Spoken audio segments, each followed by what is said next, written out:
இரண்டாவது நாள் இவனுடைய வயிற்றுக்கு உள்ளே இருக்கின்ற இவனுடைய ஈரல், இவனுடைய குடல் அனைத்தும் அங்கே பழுதடைய ஆரம்பிக்கின்றது. மூன்றாவது நாள் இவனுடைய அங்க அவயங்களில் இருந்து துர்வாடை வெளியேற தொடங்கி விடுகின்றது.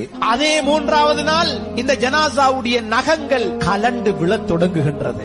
நாலாவது நாளிலே கண்ணியத்துக்குரியவர்களே, உடம்பினுடைய அங்க அவயங்கள் அப்படியே அது இலகுவடைந்து பகுதி பகுதியாக பழுதடைய கலரத் தொடங்கி விடுகின்றது. ஐந்தாவது நாள் அவனுடைய தலையிலே இருக்கின்ற மூளை, அந்த மூளையை வைத்துத்தான் எத்தனை வருடங்கள் உலகத்தை ஆண்டான், உலகத்திலே வாழ்ந்தான், பல சாதனைகளை சாதித்தான். அஞ்சாவது நாள் இவன் தலையில் இருக்கிற மூள் அப்படியே கரைந்து தண்ணீராக மாறிவிடுகின்றது. ஆறாவது நாள் இவனுடைய உடம்பு அப்படியே ஊதி, இவனுடைய வயிறு ஊதி அது வெடிக்க தொடங்குகின்றது. ஒரு ஏழாவது நாளைக்கு பின்னால் இவனுடைய முகம் வீங்குகின்றது, கண்கள் வெளியேறுகின்றது, இவனுடைய நாவுகள் நீளுகின்றது, இவனுடைய